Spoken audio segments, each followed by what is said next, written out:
हरिओम। द्विसप्ततितमोऽध्यायः। विराट रूपधारी वामन पर आक्रमण करने वाले दैत्यों के नाम, रूप और आयुधों का परिचय, भगवान का तीनों लोकों को नाप कर राज्य का विभाजन करना, बलि को पाताल का राज्य दे मर्यादा बांधकर उन्हें वहां भेजना, जीविका की व्यवस्था करना, नारद जी का बलि को मोक्षविंशक स्तोत्र का उपदेश देना, उसके प्रभाव से बलि का बंधन मुक्त होना और उस स्तोत्र की महिमा। वैशंपायन जी कहते हैं, जन्मेजय, अब तुम समस्त महामनस्वी दानवों के नाम, रूप, कुल और मुख्य मुख्य आयुधों का वर्णन सुनो। विप्रचित्ति, शिवी, शंकुरय, शंकु, अयशिरा, अश्वशिरा, पराक्रमी हयग्रीव, वेगवान केतुमान, महानसुर उग्र और उग्र व्यग्र, पुष्कर, पुष्कल, अश्व, अश्वपति, प्रह्लाद, अश्वशिरा द्वितीय, कुंभ, सल्लाद,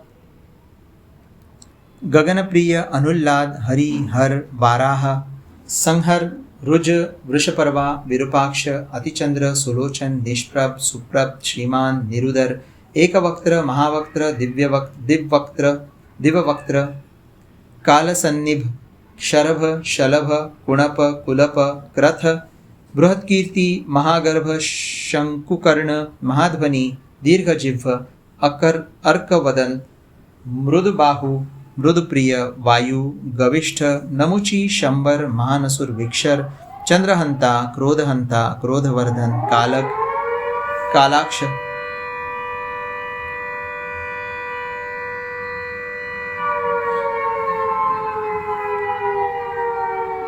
कालाक्ष, वृत्र, क्रोध, विमोक्षण, गविष्ठ द्वितीय, हविष्ठ, प्रलंब, नरक, पृथु, चंद्रतापन, वातापी, बलाभिमानी, केतुमान द्वितीय, असिलोमा, पुलोमा, बाष्कल, प्रमद, मद, शुगालवदन, कराल, केशी, एकाक्ष, एकबाहु, तुहुंड, श्रुमुल तथा श्रुप, ये और दूसरे भी बहुत से दैत्यगण उस समय अपना पग बढ़ाने वाले महात्मा त्रिविक्रम विष्णु के पास आ पहुंचे।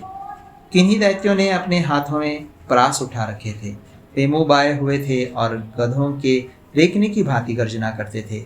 कितने ही दैत्य अपने हाथों में शतघ्नि और चक्र लिए हुए थे तथा दूसरों ने हाथों में वज्र उठा रखे थे। किन्हीं के हाथों में खड्ग और पट्टिश थे, दूसरों ने फरसे धारण किए थे। कितनों ने अपने अपने हाथों में प्रास, मुदगर और परिघ ले रखे थे। किन्हीं के हाथ बहुत बड़ी अश्नि से व्यग्र दिखाई देते थे। दूसरे महाबली दैत्य मूसल लिए हुए थे। कितने ही हाथों में विशाल वृक्ष उठाए हुए थे और कितनों ने धनुष धारण किए थे। बहुत से दैत्य हाथों में गदा, भुषुंड, वज्र, महापट्टिश और परिघ लिए हुए थे। बहुत से रणदुर्मत दानव हाथों में खड्ग और कंपन धारण किए हुए थे। नाना प्रकार के अस्त्र शस्त्र लिए और भांति भांति के वेश धारण किए महाबली भयंकर दैत्य वहां उपस्थित थे। किन्हीं के मुख कछुओं के समान थे तो किन्हीं के मुर्गों के समान। कोई हाथी जैसे मुख वाले थे तो कोई गधे, ऊंट और सुअर जैसे। कितने ही भयंकर दैत्य मगर, सूंस, बिल्ली और तोते जैसे मुख वाले थे। किन्हीं किन्हीं दानवों के मुख बड़े विशाल थे। कुछ घोर दैत्य गरुड़, गेंडे और मोर के समान मुख वाले थे। बहुतों के मुख घोड़े, नेवले और मृगों के समान थे। बहुत से दानव ऊंटों और स्याहियों के समान मुख वाले थे।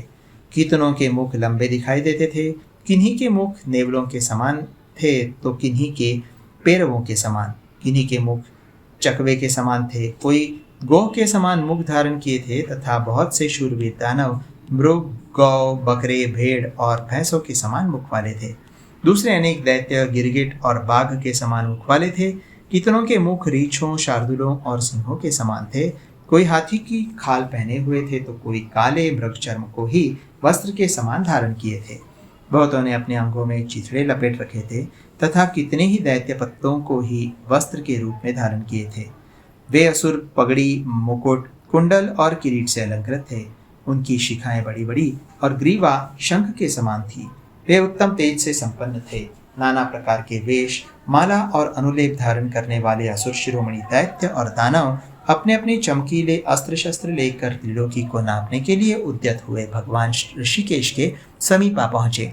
भगवान ने लातों और थप्पड़ों से उन सब दैत्यों को रौंदकर विशालकाय रूप धारण करके पृथ्वी को तत्काल हर लिया। त्रिलोकी को मापते समय भगवान वामन की कांति सूर्य की प्रभा के समान प्रकाशित हो रही थी। जिस समय वे भूमि को लांघ रहे थे उस समय चंद्रमा और सूर्य उनके दोनों स्तनों के बीच में आ गए थे। फिर जब वे आकाश को लांघने लगे तब वे दोनों उनकी जांघों के स्थान में स्थित हुए थे। उससे भी ऊपर स्वर्गलोक को लांघते समय वे दोनों सूर्य और चंद्रमा भगवान के घुटनों में स्थित हुए देखे गए थे। ब्राह्मण लोग अमित पराक्रमी भगवान विष्णु के उस विराट रूप का ऐसा ही वर्णन करते हैं। उस समय विश्ववंदित श्रीहरि ने समस्त त्रिलोकी को जीतकर और मुख्य मुख्य असुरों का वध करके वसुधा का राज्य इंद्र को दे दिया। फिर प्रभावशाली भगवान विष्णु ने पृथ्वी के नीचे जो सुतल नामक पाताल लोक है उसे बलि को दे दिया। उसे पाकर असुरश्रेष्ठ असुरराज बलि ने उत्तम बुद्धि का आश्रय लिया और वे उस रसातल तल में निवास करने लगे। वहां रहकर महातेजस्वी बुद्धिमान बलि उत्तम ध्यान में स्थित हो विश्ववंदित भगवान विष्णु से इस प्रकार बोले, देव मुझे क्या करना चाहिए, ये सब पूर्ण रूप से मुझे बताइए। तब सुरश्रेष्ठ विष्णुदेव ने दैत्यराज बलि से कहा, भगवान विष्णु बोले, महाभाग असुर, मैं तुम पर बहुत संतुष्ट हूँ, अतः तुम्हें वर देता हूँ। तुम्हारा भला हो, तुम कोई वर मांगो और मनोवांछित कामना प्राप्त करो। तुम्हें अपने गुरु शुक्राचार्य की आज्ञा का किसी प्रकार उल्लंघन नहीं करना चाहिए। इसके लिए मैं तुम्हें आदेश देता हूँ। इसके पालन से तुम्हें कल्याण की प्राप्ति होगी।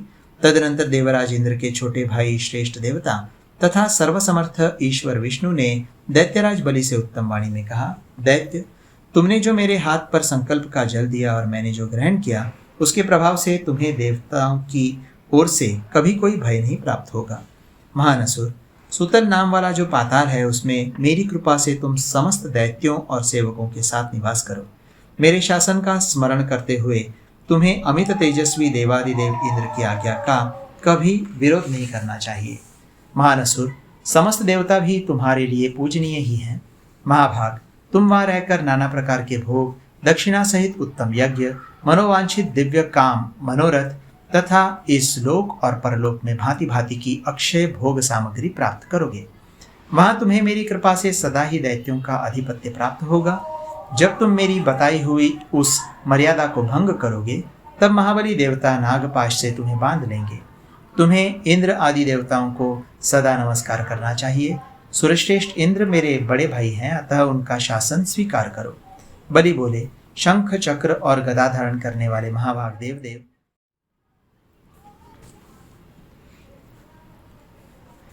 महान असुर,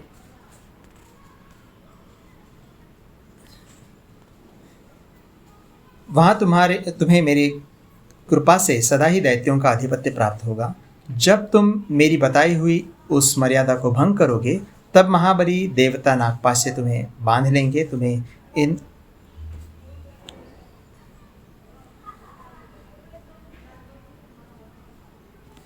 बलि बोले, शंख चक्र और गदा धारण करने वाले महाभाग देवदेव, सुरासुर गुरु, सर्वश्रेष्ठ, सर्वलोक महेश्वर, सुरोत्तम, वहां पाताल में रहते समय मुझे जीवन निर्वाह के लिए कौन सा भाग प्राप्त होगा, ये बताइए।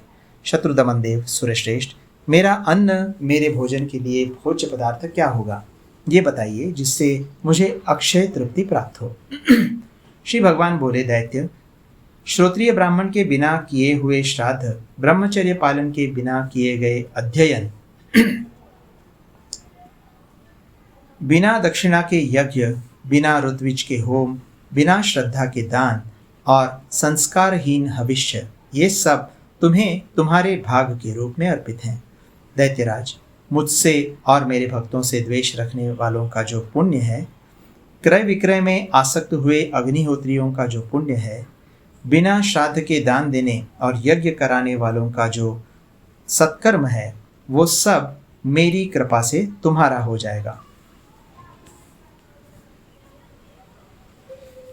वैशंपायन जी कहते हैं, जन्मेजय, महात्मा भगवान विष्णु का ये वचन सुनकर असुरराज बलि ने उनसे ऐसा ही होगा ये कहकर भगवान की आज्ञा का पालन करते हुए महान गर्जना के साथ पाताल लोक में प्रवेश किया।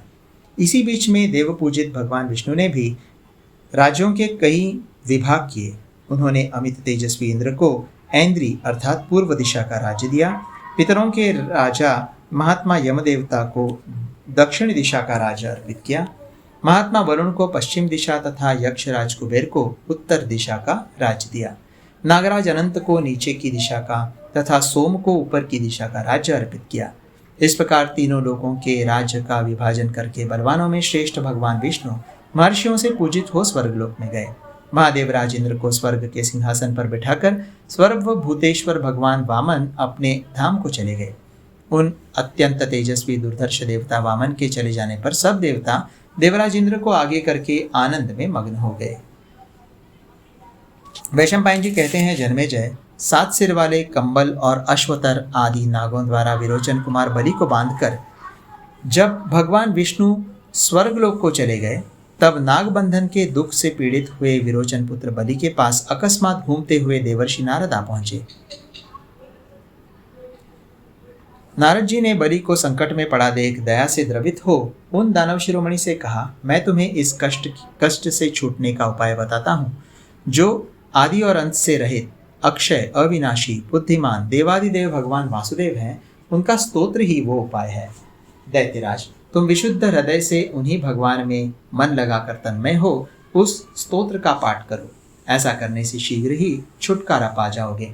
तब विरोचन कुमार बलि ने मन और इंद्रियों को संयम में रखकर हाथ जोड़ पवित्र हो शांत भाव से मोक्ष विंशक नामक स्तोत्र का नारद जी से अध्ययन किया।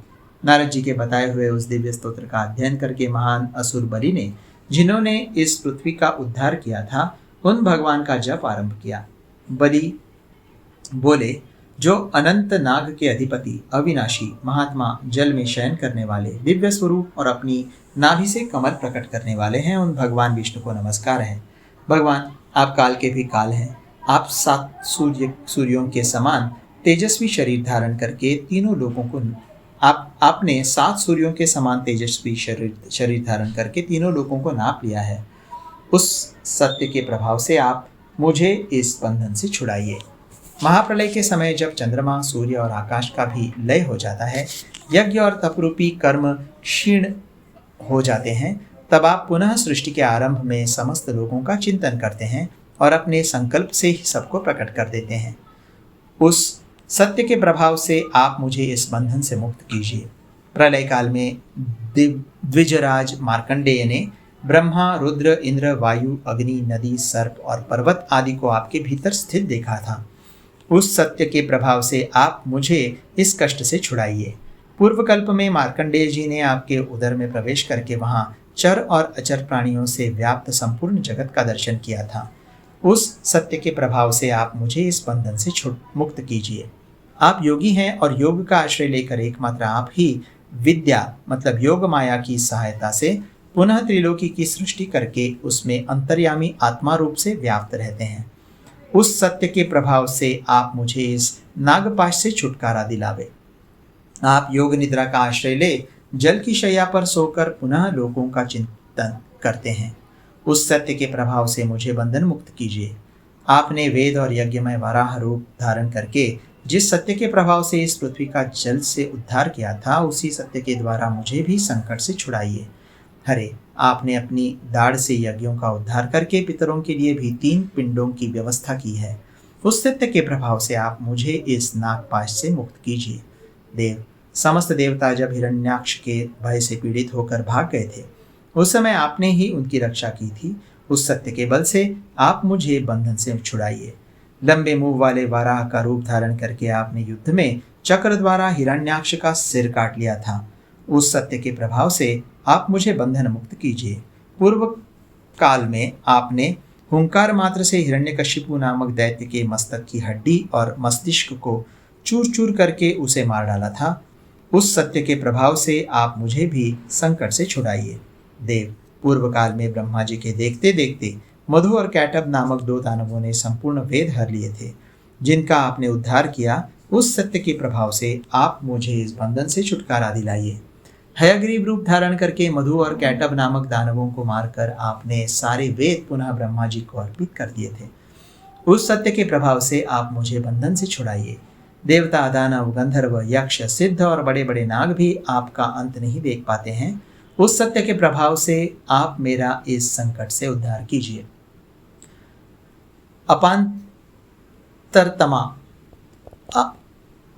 अपांतरतमा नाम से विख्यात जो आपके पुत्र हुए थे, उन्होंने संपूर्ण वेदों के अर्थ किए हैं। उस सत्य के प्रभाव से आप मुझे इस बंधन से छुड़ाइए। वेद, यज्ञ, अग्निहोत्र, पितृयज्ञ और हविर यज्ञ ये आपके रहस्य हैं। उस सत्य के द्वारा आप मुझे इस संकट से छुड़ाइए। दीर्घतमा नामक ऋषि गुरु के शाप से जन्मांध हो गए थे, जो आपकी कृपा से ही नेत्रवान हो गए। उस सत्य के प्रभाव से आप मुझे बंधन मुक्त कीजिए। ग्रह से ग्रस्त होकर नागराज अत्यंत दीन हो मृत्यु के वश में पड़ गया था, परंतु आपने अपने उस भक्त को संकट से छुड़ा दिया। ग्रह से ग्रस्त होकर गजराज अत्यंत दीन हो मृत्यु के वश में पड़ गया था, परंतु आपने अपने उस भक्त को संकट से छुड़ा दिया। उस सत्य के प्रभाव से मुझे भी वर्तमान संकट से मुक्त कीजिए।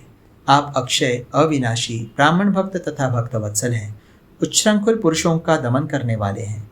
उस सत्य के प्रभाव से मेरा संकट से उद्धार कीजिए।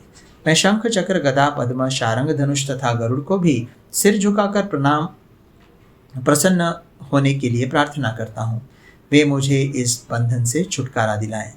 तब शंख, चक्र, गदा, पद्म, शारंग, धनुष तथा गरुड़ आदि ने भगवान को प्रसन्न किया और कहा, आप बलि को बंधन से मुक्त कीजिए। इससे प्रसन्न हो भगवान ने नागहंता पक्षीराज गरुड़ को आज्ञा दी कि तुम बलि को बंधन से छुड़ाओ। तब अतुल पराक्रमी गरुड़ अपनी पांखें हिलाते हुए वसुधा के मूल प्रदेश में जा पहुंचे, जहां राजा बलि नागपाश से बंधे हुए थे। उनका आगमन जानकर उन विनतानंदन गरुड़ के भय से पीड़ित हो वे नाग महान असुर बलि को बंधन मुक्त करके भोगवतीपुरी में चले गए। राजा बलि भगवान विष्णु के प्रसाद से बंधन मुक्त होकर भी राजलक्ष्मी से भ्रष्ट होने के कारण नीचे मुख किए चिंतामग्न हो रहे थे। उस समय सर्पभोजी गरुड़ ने उनसे इस प्रकार कहा। गरुड़ बोले, महाबाहु दानवराज, भगवान विष्णु ने तुम्हें यह संदेश दिया है कि तुम बंधन मुक्त हो पुत्रों, स्वजनों और बंधु बांधवों के साथ पाताल लोक में निवास करो। दानव, तुम यहाँ से 2 कोस भी बाहर न जाना। यदि इस मर्यादा को भंग करोगे तो तुम्हारे सिर के सैकड़ों टुकड़े हो जाएंगे। पक्षीराज गरुड़ का यह कथन सुनकर दानवेंद्र बलि ने यह बात कही। खगेश्वर, मैं उन महात्मा अनंत की बंधी हुई मर्यादा में ही स्थित हूँ, किंतु वे भगवान मेरे लिए जीविका चलाने का कोई उपाय नियत कर दें, जिससे यहाँ सुखपूर्वक रहकर मैं सदा तृप्ति एवं संतोष का अनुभव करता रहूं। बलि की यह बात सुनकर गरुड़ बोले, उन परमात्मा ने पहले से ही तुम्हारे लिए जीविका का उपाय नियत कर दिया है।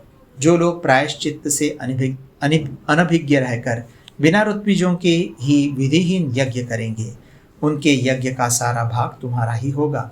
उनके यज्ञ भाग को देवता नहीं ग्रहण करेंगे। उससे तुम्हारे बल की पुष्टि होगी और तुम सदा सुख से रहोगे। महाबाहु दानवराज, त्रिभुवन पालक कश्यप कुमार वामन रूपधारी भगवान विष्णु ने तुमको यही संदेश दिया है। वैशंपायन जी कहते हैं, ऐसा कहकर गरुड़ जी चले गए। जो मनुष्य भगवान अनंत के इस सर्व पापहारी स्तोत्र का भक्तिपूर्वक पाठ करता है, उसका सारा पाप नष्ट हो जाता है। यदि उससे गोवध या ब्राह्मण वध का पाप बन गया हो, तो इस स्तोत्र के पाठ से उस गोहत्या और ब्रह्म हत्या से भी वो मुक्त हो सकता है। इस स्तोत्र के प्रभाव से पुत्रहीन को पुत्र की और कुमारी कन्या को मन के अनुरूप पति की प्राप्ति होती है।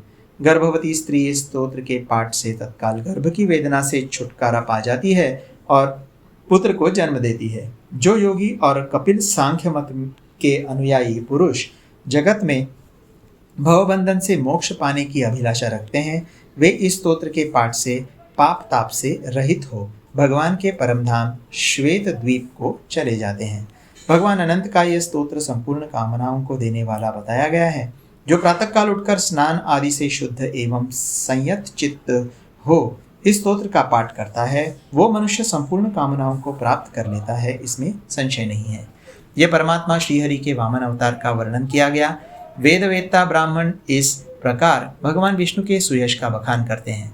जो राजा शौच, संतोष आदि नियमों के पालन पूर्वक भगवान विष्णु के इस दिव्य वामन अवतार की कथा को सदा सभी पर्वों पर भक्तिभाव से सुनता है, वो महाबली विष्णु के समान ही अपने समस्त शत्रुओं पर विजय पाता है, निर्मल यश का भागी होता है तथा विपुल धन संपत्ति प्राप्त कर लेता है। वो भगवान वामन की ही भांति समस्त प्राणियों का प्रिय होता है तथा उसके पुत्र पौत्र आरोग्य एवं गुण संपत्तियों की वृद्धि होती है। इस स्तोत्र का पाठ करने वाले पुरुष पर देवादिदेव भगवान जनार्दन प्रसन्न होते हैं तथा वो संपूर्ण कामनाओं से संपन्न होता है। ये श्री कृष्ण द्वैपायन व्यास जी महाराज का कथन है। इस प्रकार श्री महाभारत खेल भाग हरिवंश के अंतर्गत भविष्य पर्व में वामनावतार विषय 72वां अध्याय पूरा हुआ।